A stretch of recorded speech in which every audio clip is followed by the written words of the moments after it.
All right, we are back for another edition of Short Track Radio with Guy Barrett. Guy's our guest for this edition of, I believe, episode 9 of Short Track Radio. Guy, thanks for joining us.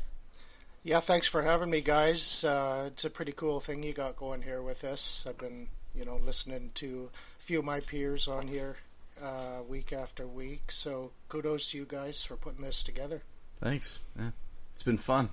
Learned lots. Yeah, pretty interesting, and getting a cool kind of insight on a few people. Yeah, especially the history of where they kind of came from, and a lot of family stuff. I'm sure we'll hear something about that here today. Yeah, definitely. So I guess we'll get started in the usual fashion. We'll ask our guests how they got involved with racing and how kind of they got interested in motorsports. Well, I've always been a race fan. So have my, my parents. My grandfather was into it. I grew up, just down the road from the track. So my dad dragged me there, and I slept in the grandstands when I was 3 years old. I just grew up at that place. So I got the bug early, and it still goes today. So obviously you're in the grandstands watching. What I believe go-karts was kind of the first move to get behind the wheel, and back then go-karts were a pretty big deal at Western Speedway, the Capital City Kart Club. I got started out there karting in the early 80s. Probably a little later than some guys start in go-karts, but I dragged my dad into it, and he got more competitive with the other dads, and that meant that my equipment got better. So it steamrolled from there, and kind of just became a passion. Now, obviously, I think there was, back in those days, they had the, Billy Foster Memorial 200 that you guys did? It was 200 laps around the big oval? Yeah, we did. I was pretty young when they last ran that race, but it was 200 laps around the oval at Western Speedway, and for $1,000 to win. And, in 1980, that was a big deal for a kart race, for sure. Rain or shine too. You'd be in slicks sailing around Western Speedway going 100 miles an hour in the rain. So it taught you a lot about driving and how to get yourself out of trouble, or probably just not get into trouble in the first place. With a Bellstar helmet and a leather jacket and some jeans. Yeah, some guys had open face helmets with goggles. So that's awesome. Yeah, it was crazy. So what was the progression from go-karts to? I raced karts, and then I got into mini stocks thanks to Craig Roberts. Actually introduced me to Cliff Spencer. He owned a 67 Cortina mini stock that I raced in 84 and 85, I believe. And that just from there I built my own bomber, which evolved to a street stock, then a stock car, and then the modifieds, and then back to karting again when I could afford to do it myself at a competitive level. And then around 05 went sprint car racing. So you talked about getting back into the karting, and you got kind of in the organization side of go-kart racing on Vancouver Island with Cassidy, and then later up at Yubo and a few other venues. Maybe talk about the karting scene on Vancouver Island in the 90s and 2000s for some people that may not have been aware of how big that scene was. Well, when they built the kart track up at Cassidy Speedway, the club raised, everyone invested before I got back involved and put the infrastructure in place to build that racetrack. And it was a boon to kart racing, that's for sure. There was 100 racers every weekend, and a lot of good drivers came out of that program. And when that track closed down, there was all these racers left with nowhere to race. So we migrated back to Western Speedway. Myself and a couple other guys raised enough money to do some pavement repairs and get all the safety equipment and insurance in place. And we, raced out there for 2 years until the club put together a track up at Yubo, which was pretty successful. But unfortunately, the town didn't really think they wanted it up there, and that was pretty much it for the kart club around '03 or so. That was their last full season of racing, I believe. Yeah, so Yubo, they have a lot to offer up there. Big place. Definitely don't need any tourist attractions.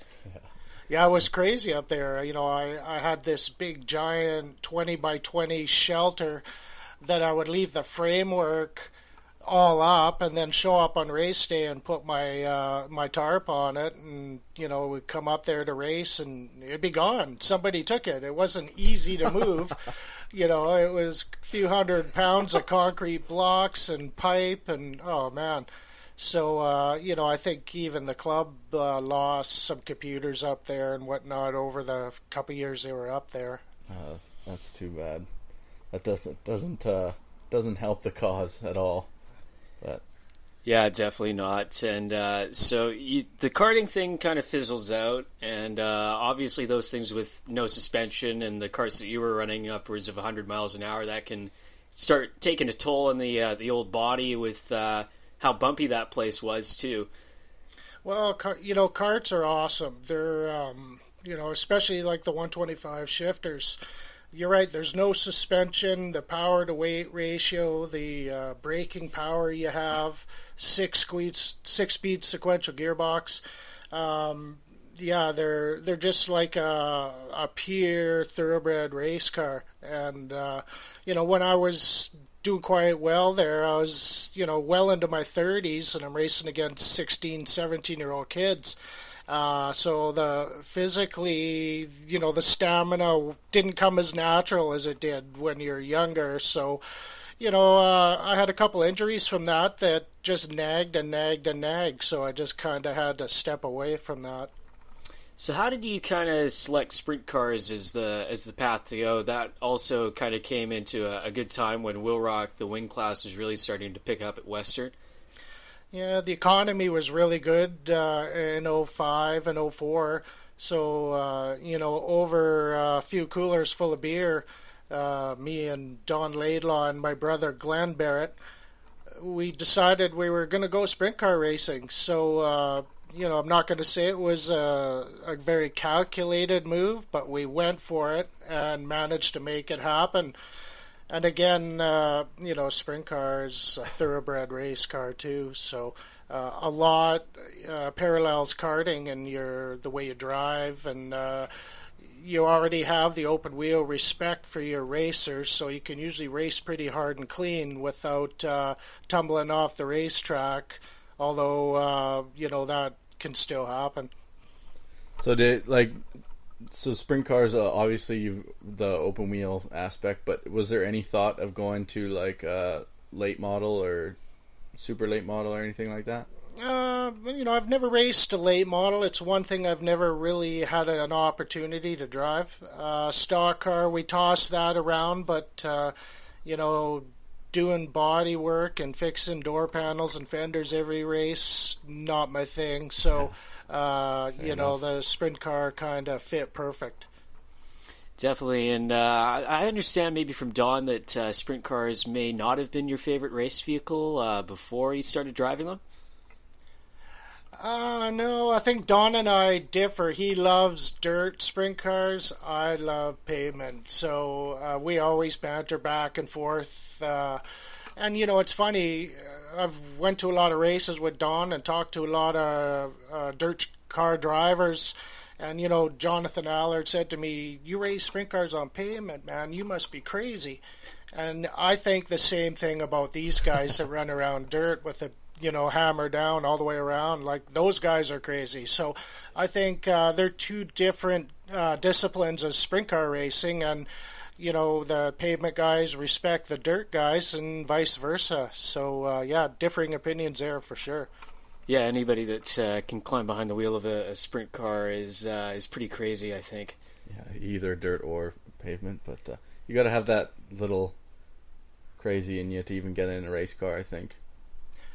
Yeah, crazy or calculated. I don't know. Maybe yours dropped on my head when I was a kid or something. But yeah, they're like I said, they're just a pure thoroughbred race car. They're awesome.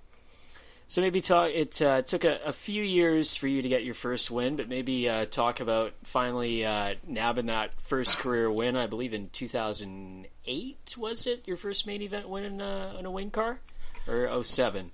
Yeah, I can't remember, '07 or '08. I know it was a long time.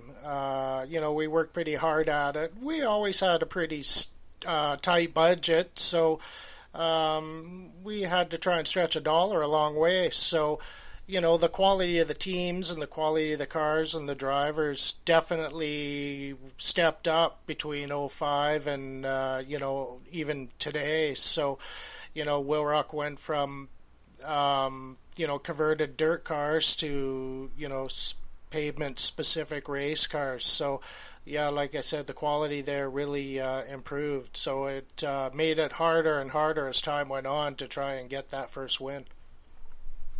So once you get the win, obviously that's like top memory. But is there any is there a memory from the track that wasn't a win that really stands out in your head? A lot of races stand out in my head that weren't wins, and I had a good one in karting where I the BC Championship race at Quesnel, I threw it into the sand traps, warming up my tires before the race started, and I was the pole sitter. It was fast time, so I got shuffled back. I had to start 24th. I came back and won that race that weekend, so that was a highlight. Some days you're on and everything works your way, and that was one of them. In sprint cars, though, I think around 2010, I don't know what happened there, but I started about 20th for the Daffodil Cup race, and just kind of picked my way through traffic there, and I got up to about 4th, I think, and then kind of got taken out in someone else's mess there, but that's a highlight for sure, because anytime you can have a real good race car, especially in the Daffodil Cup race, and come to the front, you feel like Superman when you're out there on the racetrack. Yeah, good car definitely helps out with that and makes you get the comfort level where you can kind of perform above what maybe you might have expected going into the weekend. Yeah, for sure. It's all about, the car makes the driver look good. So if you do your work during the week, hopefully you'll have something there come race day. So you said you grew up obviously right down the road from the track. Is there anyone that you really looked up to, whether it be a fan or someone that taught you everything you've learned about racing? Oh man, that's a big long list there. Pretty much all the guys over the years I looked up to and tried to learn something from. I guess probably starting out the opportunity in the mini stock with Cliff Spencer and that Craig Roberts got me in touch with, that started the whole thing, and it's steamrolled from there. So, every last little opportunity I'm grateful for. As far as drivers, I think one guy that stood out for me was obviously Roy Smith. I got to know Roy better in the later years before he passed away, and a hell of a nice guy and a incredible driver. So, transitioning from that, obviously you ran the wing class until Will Rock dropped the class in about, I think, entering the 2012 season. You ran some NSRA stuff. Maybe tell us about you kind of forced into running the NSRA stuff, kind of with the local stuff going away. We were to run more of that if we had the budget and the time off to do it. But, we were in a position, there was about 10 or 12 local cars with nowhere to go. So if you wanted to race a wing car, you had to hit the road. So we did that for, off and on for a couple of years there. Mixed success. I think our best finish on the road was probably a 3rd place in Roseburg. We really enjoyed that time. We wish we probably could have done it more, but, it is what it is. we had a good time. Another question I got here is that I pretty much ask everyone is, what advice would you give to someone that's just starting out in racing? Well, as I said earlier, just work on your equipment, get to know your equipment, preparing the car during the week.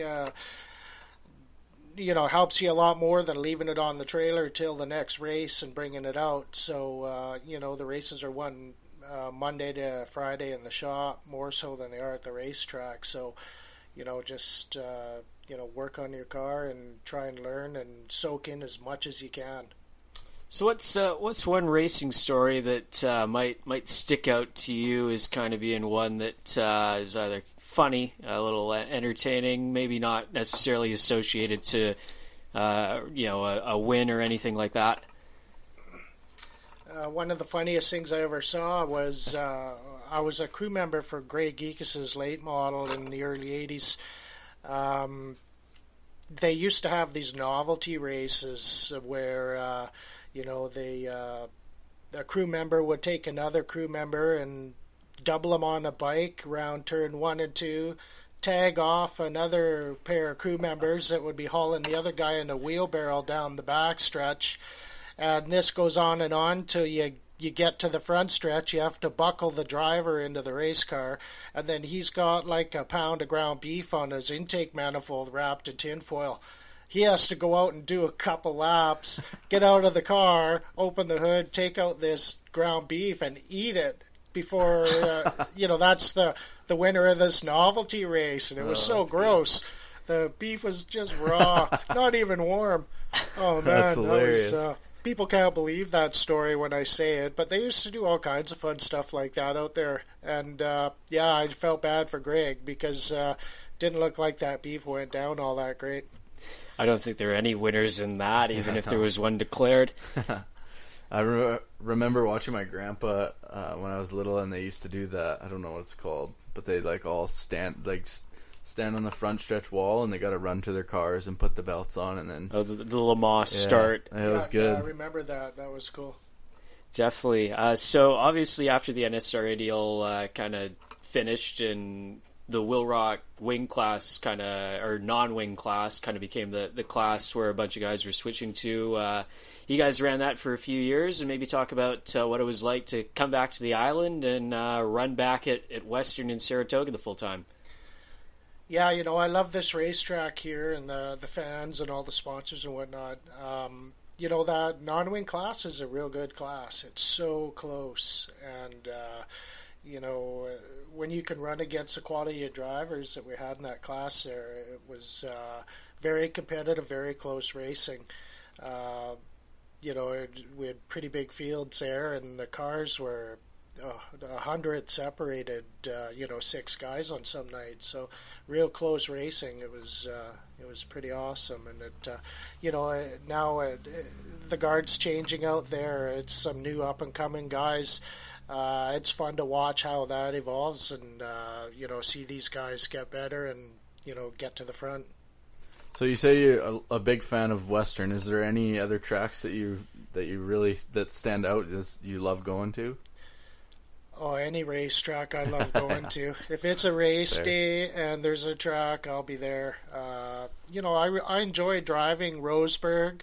Vernon was a real nice racetrack. It's just sitting there stagnant right now, which is too bad. I'm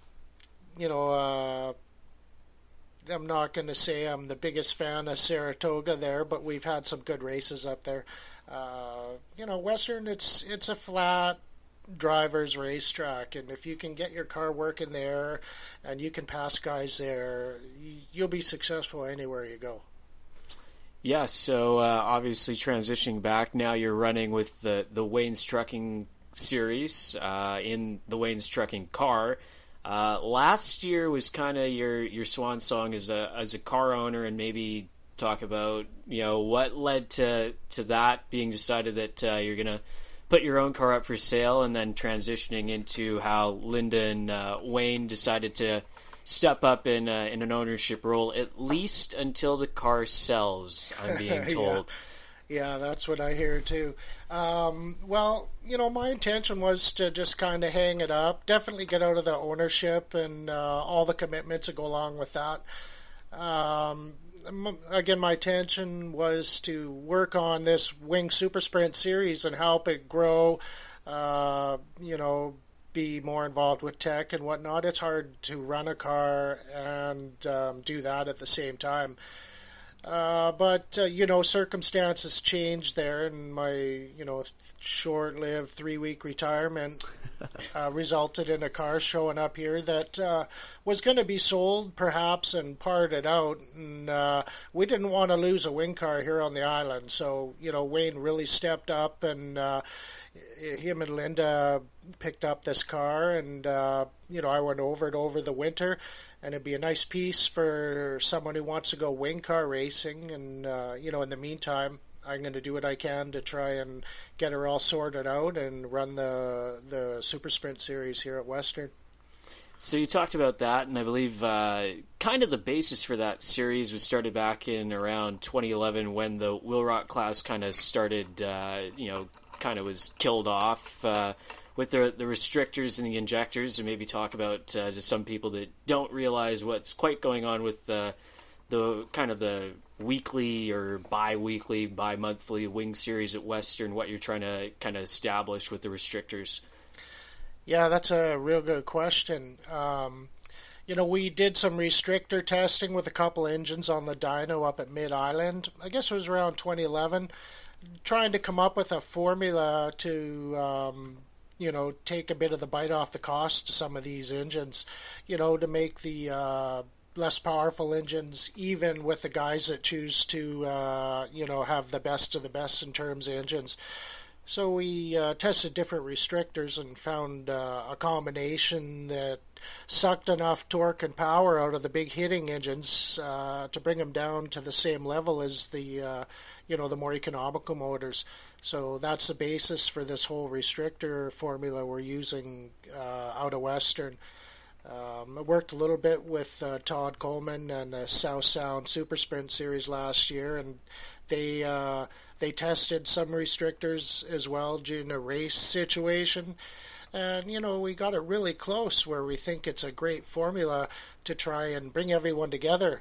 My intention would be to have, you could go anywhere and be legal. Basically, when you come here, you just have to put in the right size restrictor, and it doesn't matter what you have, an open 360, an iron 360, you're going to be competitive, and you're not going to break the bank doing it. So, with that said, we're hoping that it's going to grow. We know it's going to grow. It's just time. We need to just get all the guys out there and, get all the cars we can out and make them believers in this restrictor formula. Yeah, so it's obviously a good idea, and I think a few races last year kind of exhibited how the restrictors do work. I think Dwayne won 2 of the races with an old Wheel Rock motor underneath the hood of his car.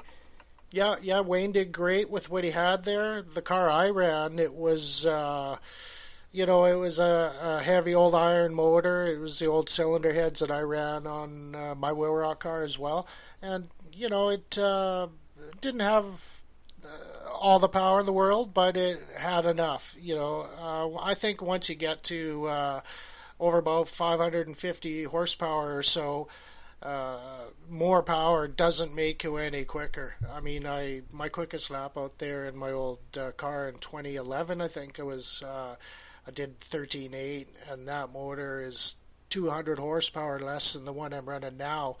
And I haven't been able to touch that. So it's all chassis setup and the day, the track. I mean, I think there's a bit of a misconception that you have to have a huge engine to go out there and run.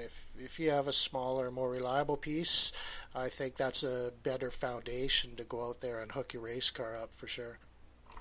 I got a bit of an open question here for you. Fill in the blanks. What keeps you coming back every weekend? You've obviously been doing this for a long time, and what is it that brings you back to the track every weekend? Well, friends, I think, is probably the main thing. Stephanie, my wife, and I, our whole circle of friends is all racetrack related people. I mean, spent so much time out there that if we want to hang with our friends, it always seems to end up at a racetrack. If we go on a holiday, we go to a race. So our family's just passionate about it. So we do squeak in the odd pleasure non-racing trip here and there, but it's just kind of the glue that holds our lives together here. So I don't really think I'd have it any other way. So obviously you mentioned Stephanie, and I think she's kept you going through a few incidents, namely the time when you tried to fly over the new wall in turn 3 with the Emery Electric, the silver car. Yeah, that was she was a mess. I was a mess. That was a bad night, but you know what? She's the motivation behind this whole racing program. It seems like if I don't feel like going out and working on the shop and the race car or going to the track, she whips my ass of gear pretty fast and says, "Get out there. You got to race this weekend." And she's definitely, I'm really lucky to have that kind of support from my wife. We do it for each other. We both love it equally. That's awesome. Yeah, I think there was one incident. Was it 2 years ago where you had the flu or something, and she told you to put your big boy pants on? Yeah, she says on more than one occasion, that's for sure. Yeah, it's just there's no excuses. You just from my perspective, there are no excuses to not strap into that race car. She'll make sure that I got whatever I need to, climb in there. And, and if I drive a bad race, I make a lot of mistakes, I'll come in and she'll be the first one jumping down my throat saying, "You suck." So, that's the kind of support you need, though, to try and do better every time out. Now, Guy, I see you have a list of sponsors that you might want to thank. So I think now would be a good time. We've got nice chunk of time for you set aside, so you can. I will say, Guy Barrett has always had some good-looking race cars. My favorite race car, wing car, was your teal one. Everyone says that they love that, and I got to agree with you. That was a cool car. I get more enjoyment out of putting those things together and working on them than driving them, actually, because it's nice when you can start with something a little rough, and when you roll it out of the shop, it's show quality. So it's got to be fast though to match its looks. But yeah, that was a cool car. I get a lot of feedback from fans and that, and everyone says, I just heard it last night too. It's like, oh man, that car was so cool. Black and gold wheels too. Just it looks so badass. Yeah, that actually, the whole paint scheme was Don Laidlaw from Wildlife Photography. He saw a car down in one of the dirt tracks he went to. Tim Kading's car, I believe. Yeah, I think it was Tim Kading's car, and he said that's how you're going to paint the race car. So I didn't argue. I thought it really popped. So. It did. It looked good.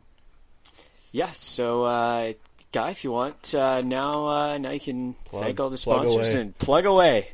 Well, I just, the Wing Super Sprint Series there out of Western Speedway, that whole program wouldn't be coming out of the ground if it wasn't for, obviously, Wayne's Trucking and Don Laidlaw from Wildlife Photography. That's, he just loves racing, and he's a big part of helping bankroll the points fund for that. So, that's so appreciated by myself and the racers, and Western Speedway. Daryl Crocker for believing in that formula. He's right on board and trying to make it successful. And we got GD Paints, another guy who's going to give a guy a helmet paint job. Random draw to help try and keep the drivers interested. So, that's those guys, we couldn't do it without them. And as far as Wayne and Linda's race car there, Wayne's Trucking, and Island Powder Coating, Dieter built, CK Paint, Nico Marine, and always Don Laidlaw Wildlife Photography. He's been there, since the mid '90s in my corner, so that's valuable. And then, as I already said, Stephanie, none of this would ever happen without her support. Even back in the karting days, she was a big push. So that's pretty much it. And I think going back to that teal car, the new 00, actually the body on that is kind of a throwback to that car in the old style, kind of no down tube Lejeunes. Yeah, kind of. We wanted to do something a little different there, and Dieter and I kind of locked ourselves in his shop for a few days, and that's what came out. So, I think it turned out pretty good. I like a good-looking race car, so this one's a work in progress, but I think the basic shape's there, and it looks pretty cool, I think. I like it.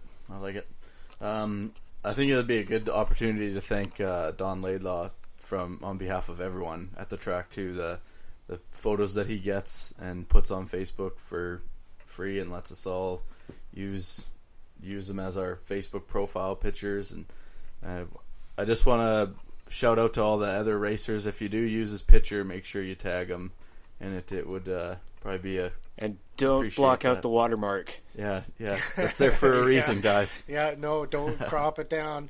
Yeah, no, he does a lot for all the racers, and more than they realize, I think. They've got so much exposure throughout the Northwest for our local racers. He gets people from California commenting on how good looking the dwarf cars are and the old timers. So there's a lot of reach there through social media.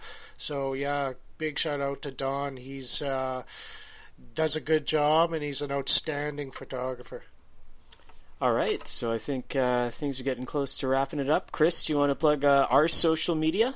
Yeah, so you can find our Miller Family Racing page, Miller Family Racing 71, on Facebook and Instagram, and then Short Track Radio 1 on both Facebook and Instagram. And if anyone wants to sponsor us, we're not going to say no to your money.